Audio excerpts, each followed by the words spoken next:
Di bagian yang kedua ini Bapak Ibu, saya melanjutkan kembali mengenai pekerjaan Bapa.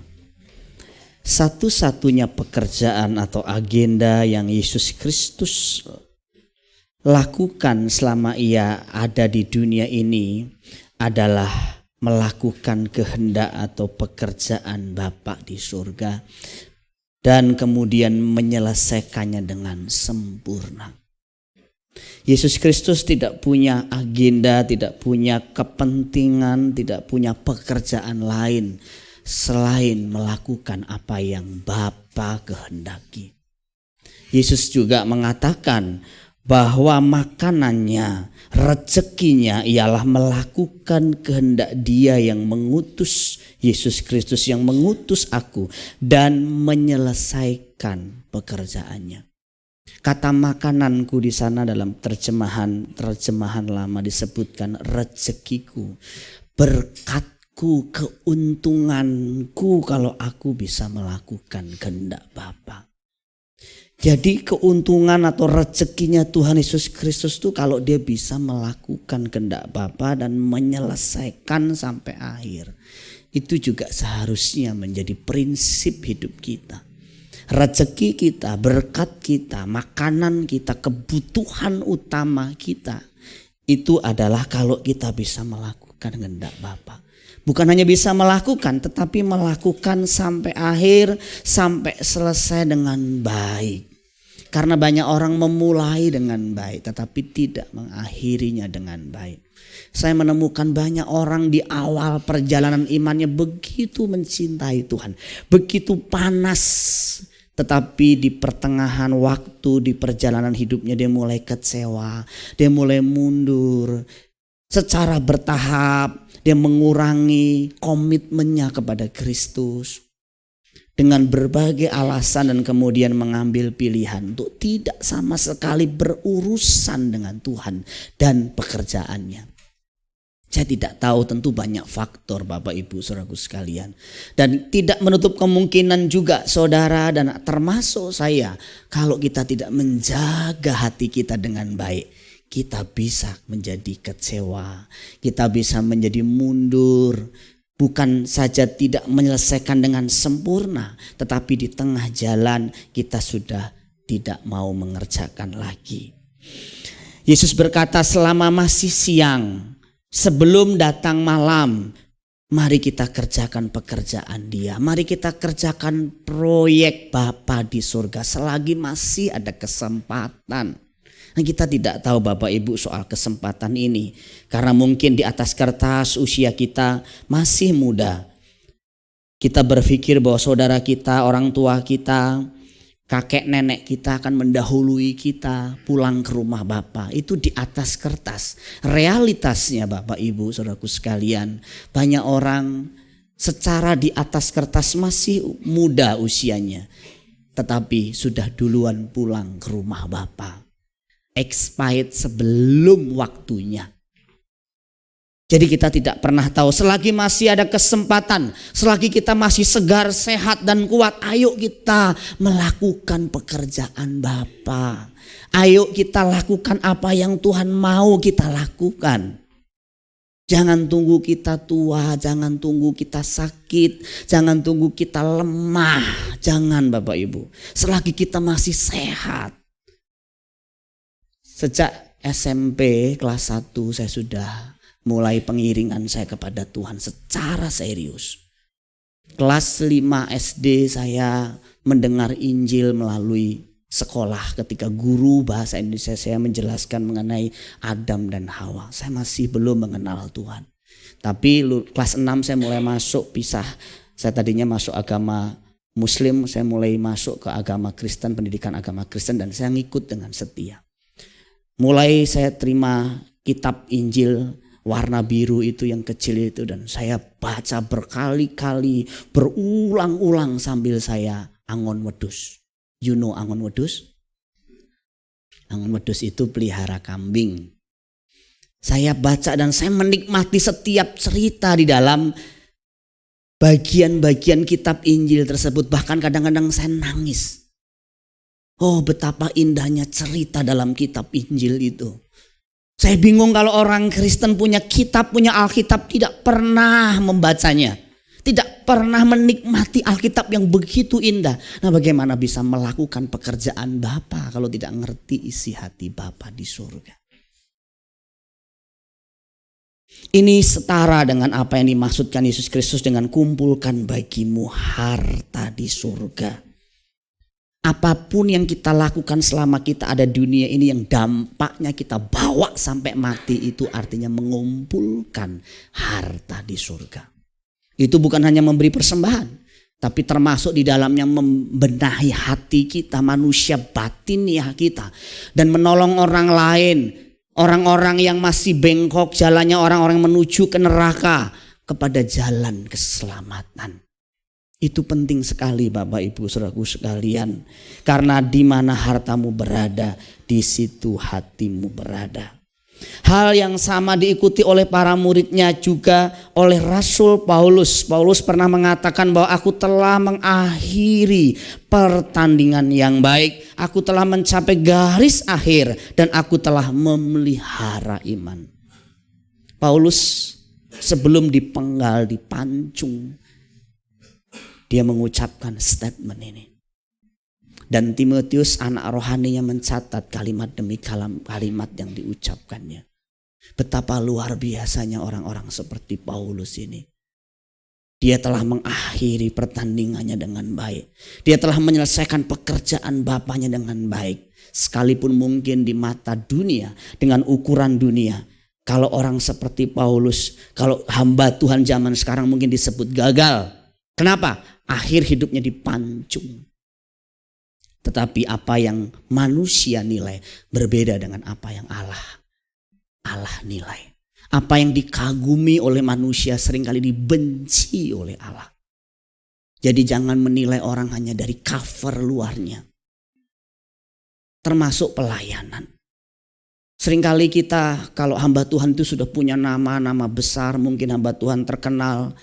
Kalimat demi kalimatnya kita jadikan quote, kita anggap sebuah kebenaran. Sementara kalau mungkin itu orang sederhana, mungkin hamba Tuhan daerah, mungkin orang yang tidak punya jemaat yang besar, kita anggap tidak punya kualitas. Betapa minimnya nilai-nilai kerajaan Allah dalam diri kita. Banyak orang hidup dari quote demi quote, bukan tidak boleh. Tapi quote itu potongan Bapak Ibu. Apalagi kata-kata mutiara dari dunia ini. Bukan tidak boleh, tetapi saudara memverifikasi terlebih dahulu semua quote, semua kata-kata mutiara dunia ini dengan standar kitab suci, dengan standar ajaran Tuhan Yesus Kristus. Saya seringkali juga kadang-kadang mempost apa yang pernah saya dapatkan dari Facebook kepada saudara, tapi sudah saya verifikasi terlebih dahulu bahwa itu sehat, itu sesuai dengan standar Alkitab, walaupun nilai-nilai umum. Nah, bicara mengenai pekerjaan Bapa, apa sih arti pekerjaan Bapa? Pekerjaan Bapa bisa dibahasakan dengan proyek Bapa di surga. Bisa juga dibahasakan dengan bisnisnya, urusan Tuhan. Bisa juga dibahasakan dengan keinginan atau kehendak Bapa di surga. Hatinya, kerinduannya. Seandainya kita bisa mengambil hati Bapa di surga dan meletakkannya di depan kita. Dan membaca tulisan di dalam hatinya, isinya ini. Dan orang percaya harusnya melakukan pekerjaan Bapa. Bukan hanya pekerjaan dirinya sendiri. Nah, kalau pekerjaan Bapa itu juga bicara mengenai keinginan atau kehendak Bapa di surga. Pada dasarnya keinginan atau kehendak bisa dibagi dalam dua bagian besar. Dua kelompok besar. Kehendak atau keinginan daging. Keinginan iblis, keinginan diri kita sendiri. Dan kehendak atau keinginan roh atau keinginan Bapa di surga. Yesus bukan tidak punya keinginan. Yesus memilih menundukkan semua keinginannya kepada keinginan atau kehendak Bapa di surga. Orang Kristen bukan tidak punya keinginan. Kita pasti punya keinginan. Aku pengen punya rumah, aku pengen punya mobil, aku pengen punya istri yang cantik, aku pengen punya suami ganteng, aku pengen jalan-jalan ke sana, aku pengen punya emas, aku pengen punya ini, aku pengen punya itu. Kita boleh punya keinginan, tetapi perhatikan baik-baik. Bukan tidak boleh punya keinginan. Tapi seluruh keinginan kita harus kita tundukkan di bawah keinginan Bapa di surga. Ada yang bilang, ada yang tanya gini, Pak, Yesus itu kira-kira punya keinginan seperti anak remaja lain gak umur 12 tahun ke atas? Maksudnya menyukai lawan jenis, kemudian menikah, atau mungkin terlibat dalam pikiran najis. Saya bilang, kalau dalam pengertian normal, artinya dia melihat seorang perempuan dan melihat perempuan itu cantik, saya percaya. Tapi kalau sampai ada pikiran-pikiran najis, saya tidak percaya. Kenapa? Karena Yesus telah menundukkan semua keinginannya sejak dari mudanya kepada kehendak Bapanya di surga. Dan Alkitab mencatat dia dicobai tapi dia tidak sampai berbuat dosa. Nah itu yang hebatnya. Jadi Yesus Kristus punya keinginan, punya. Bahkan di dalam doanya waktu ada di Taman Getsemani, dia juga kalau boleh milih dia gak mau disalib. Tetapi dia menundukkannya kepada keinginan Bapa di surga dengan satu kalimat, ya Bapakku, jikalau cawan ini tidak mungkin lalu kecuali apabila aku meminumnya, jadilah kehendak-Mu. Kalau doa kita tuh harusnya begini loh Bapak Ibu. Kita boleh misalnya pengen sembuh, tapi selalu ditutup dengan tapi jadilah kehendak-Mu ya Bapa. Kita pengen punya rumah, pengen punya mobil yang bagus, pengen punya uang yang banyak, tapi kita terus akhirnya berkata, Tuhan, sekalipun aku pengen, tetapi biar kehendak-Mu yang jadi. Jadi keinginan kita tidak liar, tidak kita turuti semau kita, tapi terus kita selaraskan dengan kehendak Bapa di surga. Melalui apa?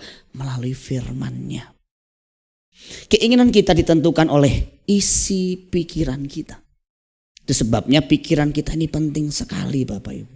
Kalau pikiran kita ini tidak dibersihkan terus, tidak diisi dengan pikiran Kristus, tidak diisi dengan firman, maka pikiran kita akan mengendalikan keinginan kita. Dan keinginan kita akan berbuah namanya perbuatan.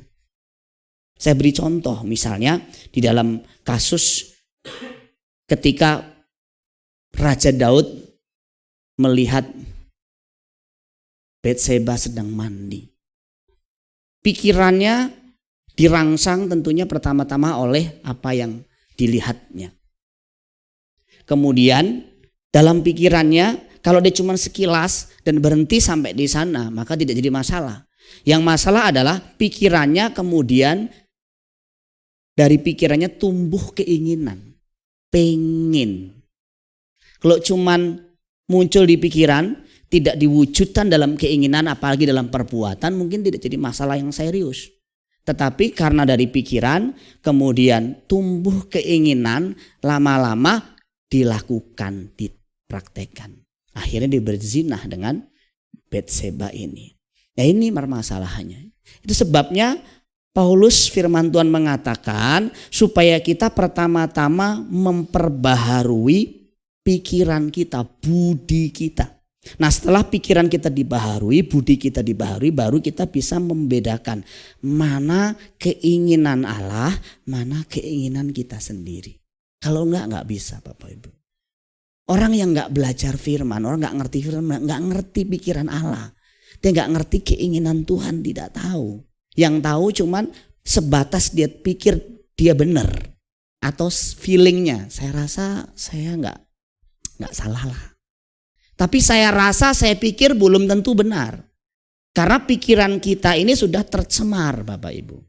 Itu sebabnya kita harus terus memperbaharui pikiran kita lewat firman setiap hari, pagi, siang, sore, malam. Pagi, siang, sore, malam. Kadang selain renungan saya kirimkan juga video-video. Bukan sembarang video, bukan sembarang quote, bukan sembarang kata-kata mutiara. Saya telah berusaha untuk memverifikasinya. Banyak video-video liar beredar di luar sana juga. Khotbah-khotbah yang liar yang juga ada di luar sana yang saya tidak rekomen.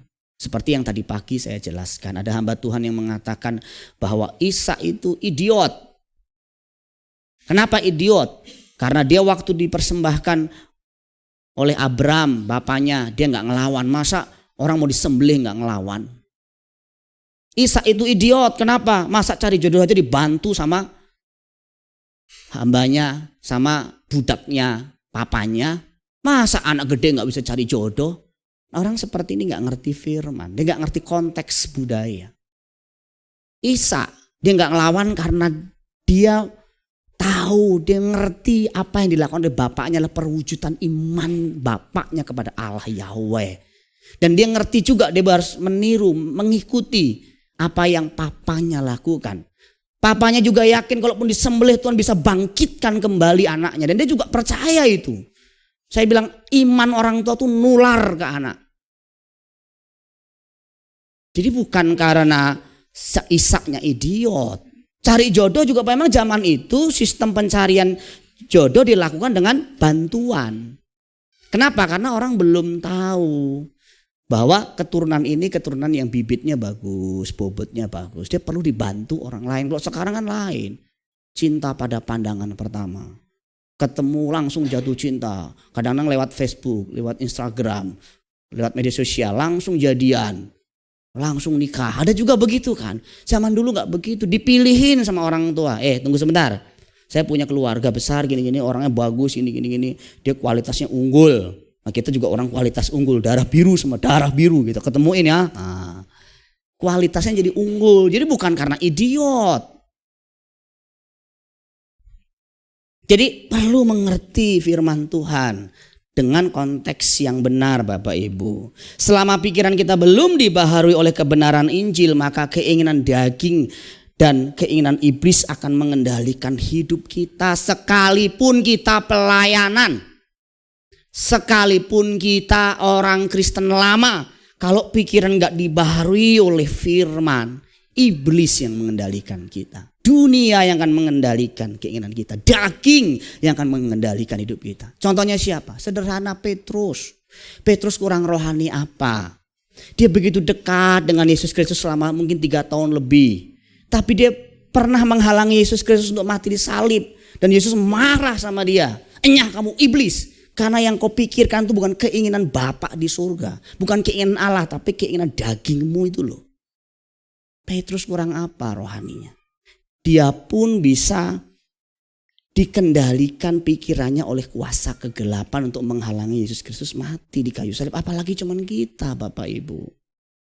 Jadi kalau kita ini diisi pikiran kita dengan sinetron, film-film setiap hari. Kemudian diisi sama firman sedikit. Banyakan sinetron Korea, apalagi itu FTV, kemudian film-film sekarang kan banyak sekali. Pasti pikiran daging. Kita memutuskan sesuatu pasti karena seperti di film-film itu loh. Kalau untung kita orang Kristen ya Bapak Ibu tidak terlalu mengedepankan pakaian. Kalau saudara kita yang seberang mengedepankan pakaian kan. Film-film yang latar belakang agama itu betul-betul mempengaruhi budaya berpakaian mereka loh saudara. Sampai mereka pakaiannya, penampilannya mirip persis sama di film-film. Yang nggak tahu kalau sudah suka film apa? Film Korea. Nah kalau film Korea juga persis kan kayak orang-orang Korea kan. Lihat anak-anak kita. Saya juga bingung anak-anak kita sekarang ini. Sukanya film-film Korea, film-film Jepang. Pakaiannya juga mirip-mirip. Nyanyinya nggak ngerti saya lagu apa. Dulu zaman seusia-usia begitu nyanyi masih kalau ketemu King Kong badannya besar. Sekarang udah beda, saya nggak tahu tuh bahasanya apa tuh. Beda saudara. Apa yang kita pikirkan akan menghasilkan keinginan. Dan keinginan akan menghasilkan perbuatan. Seperti tadi dalam kasus Daud dan Batseba. Ini bapak-bapak. Bapak-bapak kalau pikirannya nggak dikuduskan oleh firman setiap hari. Godaan terbesar bapak-bapak itu gadget bapak-bapak itu loh. Nanti muncul gambar, nanti muncul video orang yang kurang bahan. Bukan gak punya bahan, dia punya bahan sebenarnya, dibuang sengaja bahannya. Nah bapak-bapak, kok istriku gak seperti ini ya? Istriku kok beda jauh yang sama dia di sini ya? Terus mulai membandingkan dengan pasangannya, jatuh di dalam berbagai dosa kenajisan. Pikirannya saudara yang diserang tuh pertama-tama pikirannya. Makanya orang berkata pikiran kita tuh medan peperangan kita setiap hari. Saya gak yakin juga Bapak Ibu membaca renungan yang dikirim sama Agung setiap hari.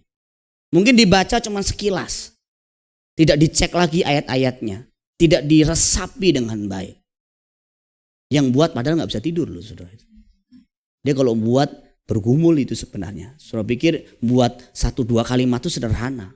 Pertanggungjawaban juga berat.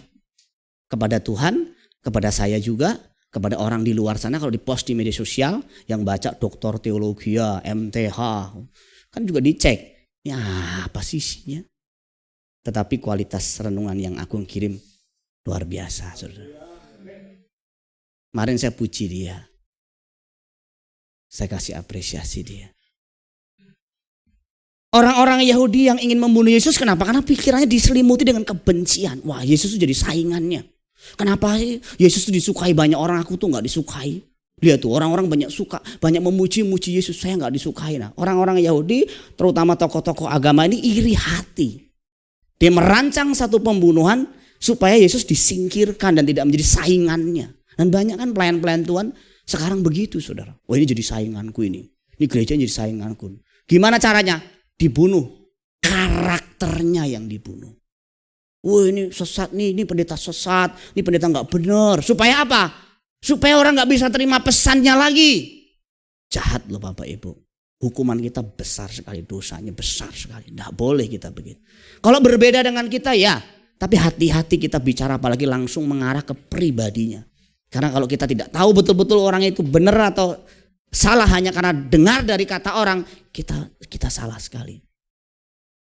Kalau memang dia salah, dia sesat, kita juga harus memperingatkan tentu kepada orang-orang kita cintai, orang-orang terdekat kita. Jangan ikut dia sesat. Dari mana? Dari ajarannya, dari cara hidupnya, tapi pribadi. Tentu kita tidak bunuh karakternya secara umum dan betul-betul ada bukti-bukti yang otentik. Yudas Iskariot misalnya, keinginannya untuk dia bisa memiliki uang. Mungkin juga keinginannya untuk membuktikan diri bahwa Yesus Kristus memang luar biasa. Dan berbagai macam keinginan yang lain membuat Yudas menjual gurunya. Saya pernah membaca satu cerita, satu buku yang mengatakan kemungkinan besar Yudas itu iri hati. Dia melakukannya karena iri hati. Dengan murid-murid yang lain terutama Petrus, Yohanes dan Yakobus yang sering diajak pergi dan dia gak pernah diajak pergi padahal dia bendahara. Saya bendahara gak pernah diajak-ajak nih. Ah ini gak pernah ngomong sama saya begitu tuh. Saya gak pernah diajak-ajak pergi tuh sama gembala. Kagak tuh. Malah kalau bisa jangan saya. Tapi ini contoh saja. Tentu saya tidak sebanding sama sekali dengan Tuhan kita. Tetapi prinsipnya sama. Dia merasa iri hati. Kenapa? Karena kenapa Yohanes, Yakobus, Petrus yang diajak kemana-mana cuma 3 orang ini. Kenapa aku tidak diajak? Aku tidak bisa terima kenyataan ini dan kebencian iri hati menguasai hati dan pikirannya sampai akhirnya dia berbuat sesuatu yang fatal. Hati-hati Bapak Ibu dengan iri hati. Hati-hati dengan dengki, dengan kebencian.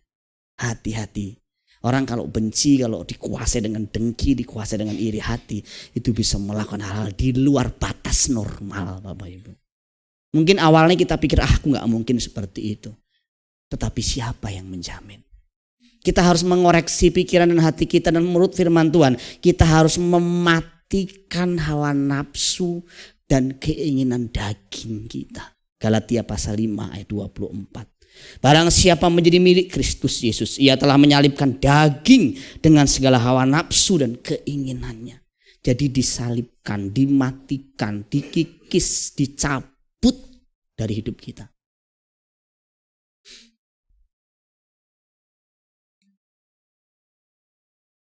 Kita terus bertumbuh loh usia kita Bapak Ibu. Usia kita terus bertumbuh. Tapi belum tentu dosa kita kelar. Saya kasih contoh Bapak Ibu. Orang yang matre. Harusnya usia tertentu dia sudah harus selesai matreknya. Tapi sampai mati kalau dia gak bertobat. Matreknya gak hilang. Dan waktu dicabut nyawanya. Matreknya belum hilang. Masuk neraka. Kenapa? Karena dia gak bertobat. Pak, tapi Yesus Kristus sudah mati buat saya. Iya, tapi kamunya gak mau bertobat. Masalahnya itu. Contoh, orang yang masih najis terus. Pikiran najis, perbuatannya najis, kata-katanya najis, candaannya najis. Usia terus tambah. Terus udah usia 40, 50, 60, 70. Masih terus najis. Kenapa? Ninggalin satu dosa itu susah Bapak Ibu. Tapi harus ada perjuangan untuk mematikan itu. Untuk menyalibkan itu. Kalau enggak usia kita terus tambah. Ibarat kita mau check in, kita sudah mulai mendekati hari, mendekati jamnya, tapi kita belum siap. Kemarin siapa yang cerita ya? Andri sama Yohana. Mana Andri Yohana? Ada nggak hadir? Mana? Nggak ada. Waktu saya kunjungan kemarin, dia cerita bahwa dia pernah kehilangan tiket pesawat ke Kalimantan hanya gara-gara selisih atau telat 5 menit dari check in. Wah, nyesek katanya. Kita punya kecenderungan memang begitu Bapak Ibu. Aku masih muda, masih banyak kesempatan. Aku masih bisa bertobat besok. Melayani Tuhan masih ada hari esok. Bertobat masih bisa ada hari esok. Aku masih muda, aku masih segar. Hati-hati Bapak Ibu saudaraku sekalian, itu jebakan iblis yang paling ampuh. Sampai satu waktu saudara tidak ada lagi kesempatan untuk memperbaiki diri. Dan waktu ingin memperbaiki diri engkau sudah tidak sanggup lagi karena sudah terlalu jauh masuk ke dalam. Perlu dibantu sekian banyak orang dengan sekian perjuangan supaya bisa naik ke atas. Itu pun belum tentu orang mau naik ke atas karena sudah terlanjur di dalam. Udah aku nyerah dah. Udah jangan tarik aku lagi ya. Ayo naik. Malah digaplok. Udah saya bilang jangan bantu-bantu saya. Kenapa? Dia sudah nyerah. Saya ketemu banyak orang yang sudah nyerah Bapak Ibu. Saya udah rusak, jangan bantu saya. Jangan urusi hidup saya. Saya sudah nyerah. Nah saya ketemu orang-orang seperti itu. Tadinya dia gak begitu Bob. Tadinya dia masih rasa bersalah. Dia pengen berubah, bertumbuh. Lama-lama mengering, dosa itu mengikat dia begitu kuat. Sampai membelenggu dia begitu kuat sampai dia gak bisa lepas lagi. Hati-hati. Tuhan berjanji bahwa kita akan melakukan apa yang Ia pernah lakukan dengan skala yang lebih besar lagi. Yesus berkata, barang siapa percaya kepadaku, ia akan melakukan juga pekerjaan-pekerjaan yang aku lakukan.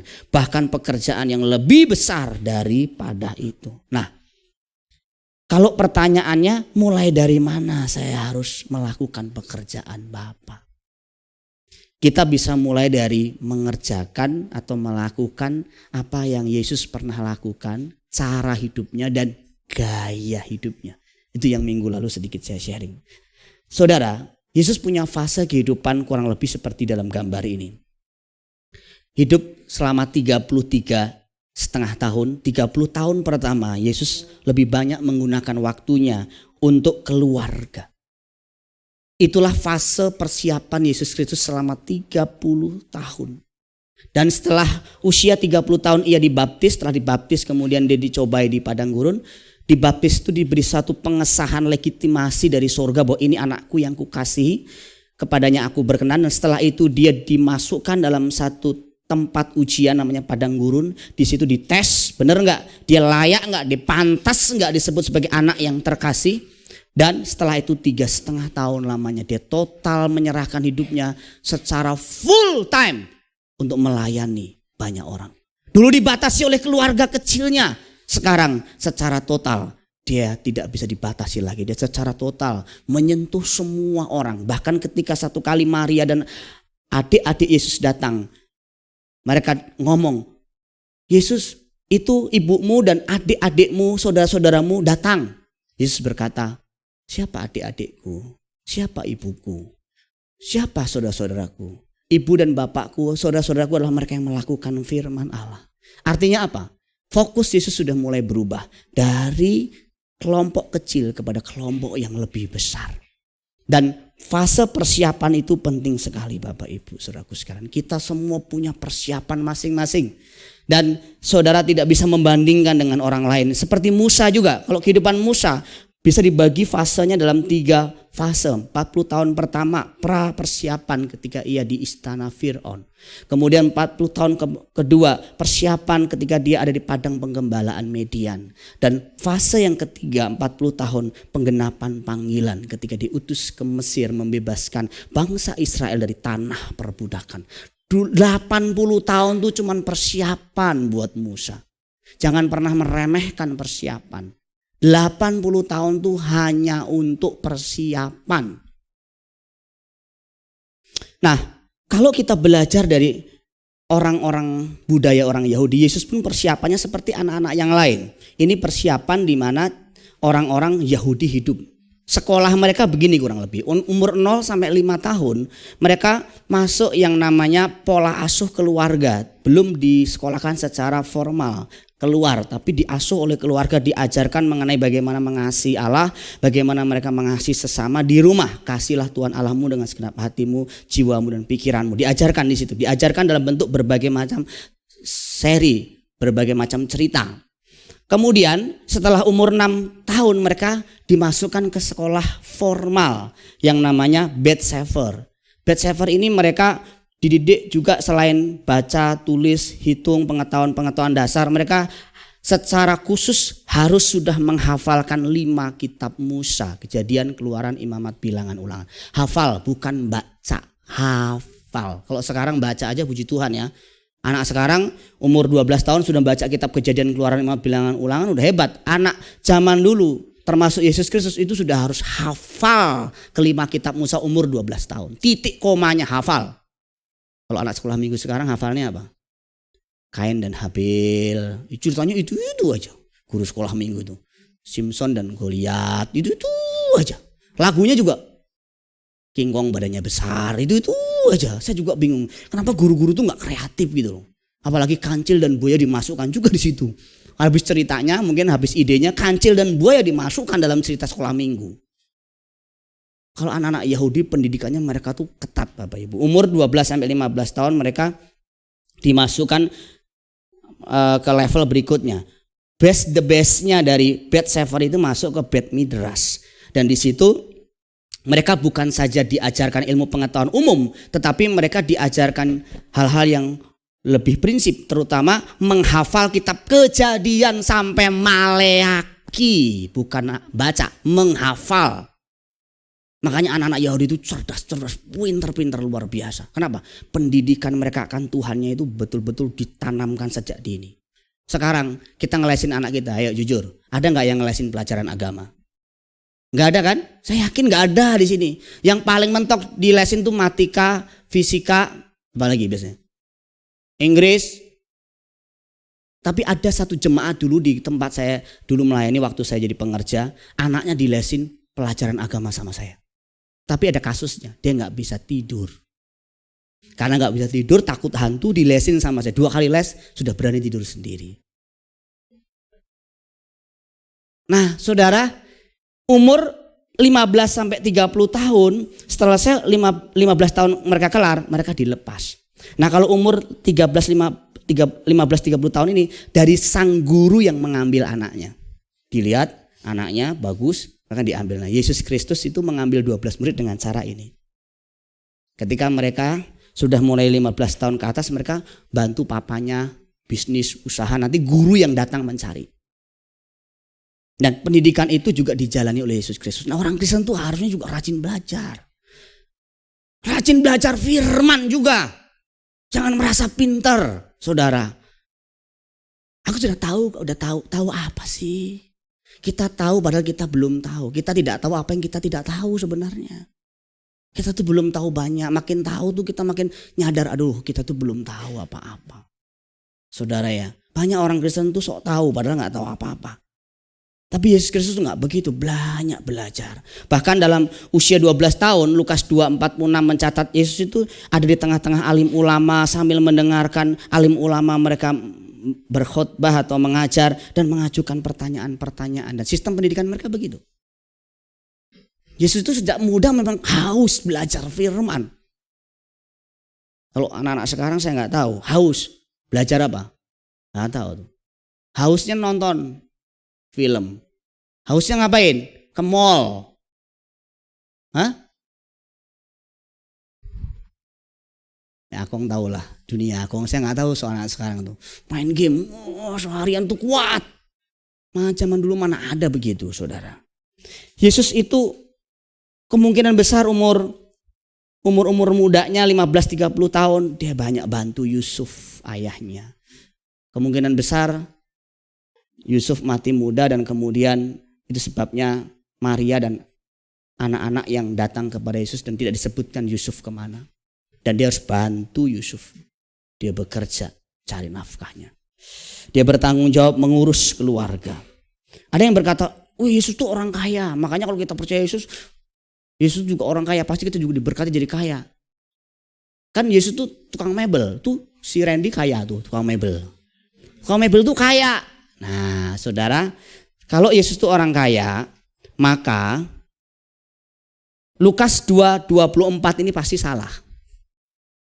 Ini adalah ketika Maria mempersembahkan korban waktu penyerahan Yesus Kristus. Korban 2 ekor anak burung merpati itu korban yang diperuntukkan bagi orang yang tidak mampu, level tidak mampu. Di bawah tidak mampu lagi ada lagi 1/10 eva tepung. Kurang lebih 1 kilo tepung. Itu di bawahnya gak mampu lagi. Tapi Yesus juga termasuk orang gak mampu. Itu 2 ekor anak burung merpati. Imamat 5 ayat 7 mencatat kalau ia tidak mampu menyediakan kambing domba, dan disediakan penggantinya 2 ekor burung tekukur atau 2 ekor anak burung merpati.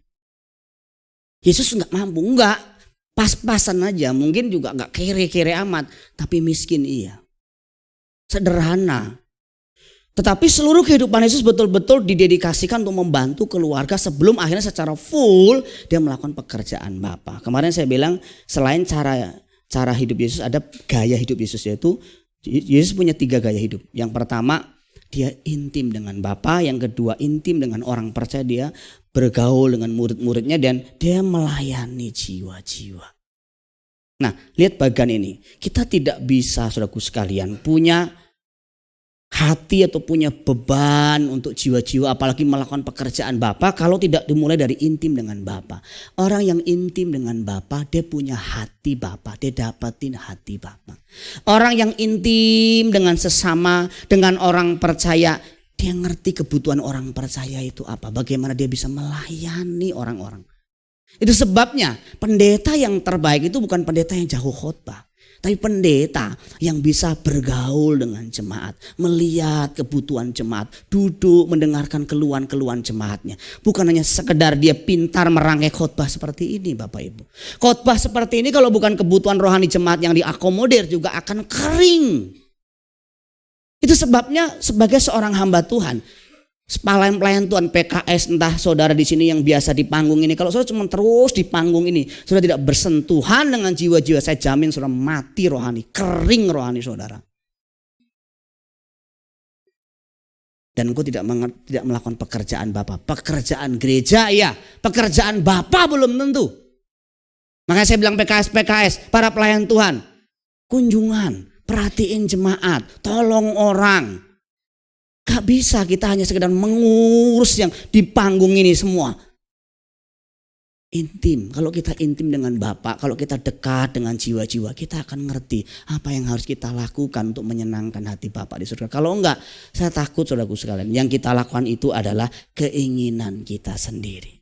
Keintiman kita dengan Bapa surgawi akan melahirkan keinginan atau kehendak Bapa di surga, beban Bapa di surga, dan sebaliknya. Keintiman kita dengan dunia akan melahirkan keinginan duniawi. Orang kalau intim dengan dunia lama-lama jadi duniawi. Bukan kita gak boleh seneng-seneng Bapak Ibu. Bukan kita gak boleh ke mall. Bukan kita gak boleh nonton. Lakukan itu untuk melayani Tuhan juga. Tetapi saudara bisa mengukur, memverifikasi dengan kehendak Bapa di surga. Aku sudah kelewatan, aku sudah kelebihan. Misalnya saudara seminggu itu ke mall terus, nonton terus, rem. Pakailah waktu untuk kunjungan, besuk orang. Kemudian pakailah waktu untuk baca Alkitab bersama keluarga. Buat keseimbangan yang baik. Hanya saudara yang tahu, saya tidak tahu saudaraku sekalian. Makanya William Barclay pernah berkata, seandainya Yesus Kristus gagal bertanggung jawab mengurus keluarganya, kemungkinan besar ia juga gagal menyelesaikan pekerjaan Bapa di kayu salib. Ini saya ulang-ulang supaya kita mengerti bahwa mengurus keluarga itu penting. Mengurus keluarga itu penting, tapi tidak perlu dibedakan dengan mengurus pekerjaan Bapa dalam arti jiwa-jiwa. Karena semua terkonek satu sama lain, tidak bisa dipisahkan. Tak bisa. Di rumah itu juga jiwa-jiwa yang perlu kita layani. Di tempat kerja juga jiwa-jiwa kita perlu layani. Di gereja juga jiwa-jiwa perlu kita layani. Ada orang bilang, aku sudah melayani di gereja. Sehingga aku gak perlu melayani di rumah. Aku gak perlu melayani di tempat usaha. Atau sebaliknya, aku udah melayani di rumah. Aku udah melayani di tempat usaha. Aku gak perlu melayani di gereja. Kenapa kita mesti beda-bedakan begitu?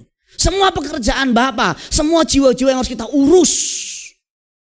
Semua harus kita urus Bapak Ibu Saudaraku sekalian. Dan tidak ada jalan pintas untuk menuju kehidupan yang mulia. Tadi saya katakan persiapan itu penting. Abraham Lincoln pernah berkata, jika saya punya waktu 6 jam untuk menebang pohon, saya akan menghabiskan 1 jam pertama untuk mengasah kapak yang saya punya. 1 jam pertama untuk mengasah kapak. 5 jam berikutnya baru saya pakai untuk nebang. Persiapan itu penting sekali. Kalau saya sebagai seorang hamba Tuhan Bapak Ibu, khotbah, persiapan saya itu penting sekali. 1 menit khotbah saya itu idealnya persiapannya 60 menit. Sampai 2 jam. 1 menit saya ngomong itu persiapannya 2 jam. Harusnya begitu. Artinya apa? Saya gak boleh asal-asalan persiapan. Persiapan materi ya, persiapan hidup ya, totalitas ya. Makanya anak saya sempat komplain, Papi itu persiapan terus. Walaupun saya merasa juga saya sudah bagi waktu Senin untuk keluarga, Selasa, Rabu, Kamis, Jumat. Kadang-kadang juga masih bersama dengan mereka. Saya gak jauh-jauh sama mereka. Mereka masih kurang aja. Nah saya bingung dengan bapak-bapak yang jarang pulang. Kok anaknya gak komplain ya? Anak saya itu komplain terus. Padahal saya bersama dengan mereka. Betapa anak itu perlu sekali persekutuan. Tapi saya jelaskan nak, ya memang kerjaan papa seperti ini. Jadi gak mungkin orang itu bisa Tuhan percayakan pekerjaan Bapa kalau dia gak bisa mengerjakan pekerjaan-pekerjaan rumah, pekerjaan-pekerjaan di kantornya berantakan. Terus kemudian tiba-tiba jadi pelayan Tuhan yang hebat. Tidak ada begitu. Tidak ada begitu. Seorang yang tidak bertanggung jawab dengan pekerjaannya tidak mungkin bisa bertanggung jawab untuk pekerjaan Allah yang besar. Barang siapa tidak benar dalam perkara-perkara kecil, ia tidak benar juga dalam perkara besar. Jadi kalau orang di dunia marketplace, di rumah tangga gak tanggung jawab, terus di gereja tanggung jawab, gak mungkin itu saudaraku sekalian. Kehidupan seperti itu ganda, gak boleh. Tempat kerja kita tanggung jawab, di rumah kita tanggung jawab, di gereja kita tanggung jawab juga. Ada juga orang di tempat kerja tanggung jawab banget, di gereja gak tanggung jawab. Gak boleh juga begitu. Karena kita ini gak bisa dipecah-pecah, gak bisa pisah, kita itu satu kesatuan. Hanya waktunya memang mungkin kita hanya punya waktu terbatas gini di gereja, di rumah lebih banyak, di tempat kantor lebih banyak lagi, gak apa-apa. Yang penting kita tanggung jawab saudaraku sekalian. Waktu saya sudah habis padahal belum masuk poin saudara. Memang saya membuat seri pekerjaan Bapak ini sekitar 5 seri sampai nanti Natal. Jadi di seri di 5 menit terakhir ini saya akan menyampaikan mengenai pekerjaan Bapa yang pertama, yaitu memberitakan kabar baik kepada orang miskin. Lukas pasal 4 ayat 18, roh Tuhan ada padaku oleh sebab ia telah mengurapi aku untuk menyampaikan kabar baik kepada orang miskin dan ia telah mengutus aku. Sama seperti Kristus memberitakan kabar baik, memberitakan Injil. Demikian pula semua pengikutnya wajib. Bukan hanya pendeta, bukan hanya penginjil. Semua pengikut Tuhan Yesus wajib. Dan bahkan Paulus berkata, kalau aku tidak memberitakan Injil, celaka aku. Nah cuman masalahnya bagaimana nanti kita bisa memberitakan Injil kepada siapa? Markus 16 ayat 15-16, pergi ke seluruh dunia beritakan Injil. Nah sasaran pemberitaan Injil adalah orang yang hatinya terbuka untuk Injil. Kita gak bisa paksa orang hatinya tertutup, kita gedor-gedor terus. Ayo bertobat lo, berubah lo. Orang dia gak mau bertobat, gak mau berubah, mau apa? Cari yang hatinya terbuka. Cari yang hatinya itu miskin. Miskin itu artinya miskin secara roh, dia butuh Tuhan. Dia perlu Tuhan. Di gereja ini belum tentu loh orang itu semuanya butuh Tuhan loh saudara. Apalagi di luar gereja. Di dalam gereja pun ada orang-orang yang tidak butuh Tuhan. Ada yang bilang, Pak, memang kalau orang masuk gereja sudah pasti masuk surga. Bisa iya, bisa tidak. Bisa iya karena gereja tempat orang mendengar firman dan diubahkan. Bisa tidak sekalipun ia ada di gereja tapi hatinya tidak. Telinganya tertutup untuk pesan firman Allah. Saya khotbah seperti ini, ada orang yang terjamah hatinya mendengar firman berubah, ada juga yang lewat doang. Gitu doang. Nah, saudaraku sekalian, kita perlu mengerti bahwa Injil hanya akan berguna bagi mereka yang benar-benar menghargainya. Bahkan Yesus berpesan kalau jangan sampai kasih mutiara sama babi. Jangan kasih mutiara sama orang yang tidak menghargainya. Kita tidak bisa, saudaraku sekalian, terus memaksa orang bertobat sementara orang tersebut tidak merasa perlu bertobat. Pertanyaannya, mengapa seseorang hatinya suka atau tertutup rapat untuk Injil? Ada 3 hal. Pertama, mungkin karena dia nggak mengerti. Yang kedua, karena kekerasan hati. Dia mau melawan Tuhan. Kalau saya nggak berubah mau apa? Kalau saya nggak mau bertobat mau apa? Ya sudah, dia ngelawan Tuhan. Yang ketiga, kekecewaan terhadap orang Kristen. Salah satu contohnya adalah Mahatma Gandhi. Sudah tahu Mahatma Gandhi ini? Satu kali dia pernah ke gereja. Di gereja diusir sama orang Kristen, sama pengurus, sama majelisnya. Makanya ada majelis itu ada singkatannya, malaikat jelmaan iblis. Kenapa? Karena Mahatma Gandhi kan pakainya begitu. Sementara kalau orang ke gereja tuh mesti rapi, mesti pakai baju, mesti pakai, mungkin dia nggak pakai baju kali ya. Terus kemudian harus penampilan tertentu dan diusir. Waktu diwawancarai oleh Stanley Jones, dia kemudian ditanya begini, sekalipun Anda sering mengutip kata-kata Kristus, dia suka sekali dengan khotbah di bukit. Dia benar-benar sangat jatuh cinta sama khotbah di bukit. Tapi dia nggak pernah menyatakan diri sebagai Kristen. Mengapa Anda kelihatan keras menolak untuk menjadi pengikutnya? Jawab Gandhi, saya tidak pernah menolak Kristus. Saya suka Kristus Anda, tapi saya tidak suka dengan orang Kristen Anda. Jika orang Kristen benar-benar hidup menurut ajaran Kristus seperti yang ditemukan dalam Alkitab, seluruh India sudah menjadi Kristen hari ini. Itu sebabnya saya setuju dengan pernyataan Rick Warren. Promosi terbesar gereja itu bukan flyer, bukan poster, tetapi perubahan hidup jemaatnya. Jemaat kalau hidupnya berubah, jemaat kalau hidupnya benar, orang itu tertarik. Tapi kalau orang ke gereja tidak berubah, orang ke gereja makin kepala batu, karakternya makin rusak, orang jadi benci sama gereja. Orang jadi benci sama ajaran Tuhan Yesus Kristus. Titus pasal 2 ayat 9-10. Kalau orang melakukan perannya di rumah, entah perempuan muda, perempuan yang sudah tua, orang tua, laki-laki tua, sampai dia karyawan atau pengerja, di kantor, dia lakukan bagiannya dengan baik, dia tunduk sama atasannya. Dalam Titus pasal 2 ayat 9-10, orang itu sudah mempermuliakan ajaran Tuhan Yesus Kristus. Nih kalau pegawai-pegawai dengerin, kalau kita karyawan, bos kita ngelihat kita datang telat, pulang duluan. Ya, gak mau dipotong gajinya, tapi suka motong sendiri jam kerjanya. Ya dong, kalau telatnya motong jam kerja sendiri. Terus kerja sambil main gadget. Izin semaunya. Tapi minta gajinya gede. Udah tuh ngelawan atasan. Orang begini, bosnya mungkin budak. Bosnya mungkin tidak takut Tuhan. Tapi ngelihat saudara rajin ke gereja, tapi karakter saudara begitu. Idih, ogah. Makanya ada seorang ibu pernah satu kali datang konseling kepada hamba Tuhan. Hamba Tuhan ini kenal baik dengan saya. Dan dia bilang, Pak tolong suami saya supaya bisa ke gereja, doakan Pak. Saya rindu suami saya bisa ke gereja. Terus kemudian secara terpisah dipanggil suaminya, diajak ngobrol sama pendeta ini. Kenapa kamu tidak ke gereja? Istrimu rindu sekali kamu ke gereja. Dia bilang apa saudara? Kalau saya menjadi Kristen dan saya harus menjadi seperti istri saya, lebih baik saya tidak pernah berurusan dengan kekristenan selama-lamanya. Ternyata istri itu gampang marah, galak, pelit, suka ngelawan suami. Dia bilang, lebih baik saya tidak pernah ada urusan dengan gereja selamanya daripada saya ke gereja dan saya ketemu dengan menjadi orang seperti istri saya. Nah loh. Makanya betul, Injil itu bukan hanya diberitakan lewat kata-kata, tetapi ditunjukkan lewat perbuatan. Nih loh, aku tuh memberitakan Injil bukan hanya lewat kata-kataku, tapi lewat perbuatanku. Sejak aku percaya Kristus, sejak aku mengenal Kristus, hidupku berubah. Aku yang tadinya suka marah, pelit, kikir, gampang tersinggung, sekarang beda. Tadinya ngelawan suami, sekarang dia melayani suami. Sampai orang tua saya, papa saya ada satu statement sebelum akhirnya papa saya ke gereja dan kemudian dibaptis dan meninggal dunia.